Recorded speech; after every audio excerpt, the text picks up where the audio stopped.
আজ আমার ছোট বোনের একটা স্বপ্ন পূরণ হতে চলেছে। তো সেই জন্যই আমি আর আমার ছোট বোন সন্ধ্যায়, সন্ধ্যায় কিন্তু আমরা রেডি হয়ে নিয়েছিলাম। তো সেই স্বপ্নটাকে বাস্তবে পূরণ করতে গেলে আমাদের তো বাড়ি থেকে বেরোতেই হবে। আর সেখানে তো যেতেই হবে। সেই ছোট্ট স্বপ্নটা সেখানেই তো রয়েছে আমার বোনের। তো আজ আমার ছোট বোনের একটা স্বপ্ন পূরণ হতে চলেছে আর আমি ওর সঙ্গে যাব না সেটা হতেই পারে না। তো চলো তাড়াতাড়ি করে এখন আমি আর আমার বোন বাড়ি থেকে আগে বেরোই। ও তো এখনই দেখো ওর মুখে হাসি দেখেছো তো? সত্যি কথা জীবনে ছোট স্বপ্ন হোক বা বড় স্বপ্ন হোক আমাদের কাছে কিন্তু সবটাই সমান।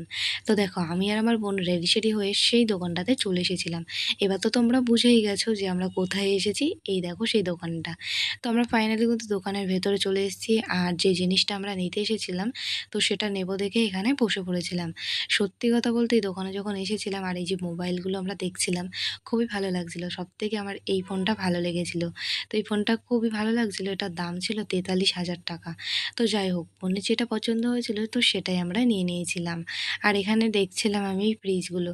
সত্যি কথা আমাদের ঘরে যদি ফ্রিজ এখন না থাকতো তাহলে আমি ওই ফ্রিজটা নিয়েই নিতাম। তো চলো ফোনটা তো আমরা নিয়েই নিয়েছি। কি স্বপ্ন পূরণ হলো সেটা তো আমি তোমাদের বলেই দিলাম। তারপরে আমি আর আমার বোন চলে এসেছিলাম একটা জামা কাপড়ের দোকানে। তো দেখো আমার প্যান্টগুলো কেমন নষ্ট হয়ে গেছিলো তাই এই দোকান দিয়ে যাওয়ার সময় দেখি এই যে এই কট সেটগুলো এখানে ঝোলানো রয়েছে, প্যান্টগুলো রয়েছে। তো এখানে আমার এগুলো খুবই ভালো লেগেছে। তোমাদের কাছে জিনিসগুলো কেমন লাগলো? অবশ্যই কিন্তু তোমরা আমাকে কমেন্টে জানিও। এই যে খয়েরি কালারের যেটা রয়েছে ওটা।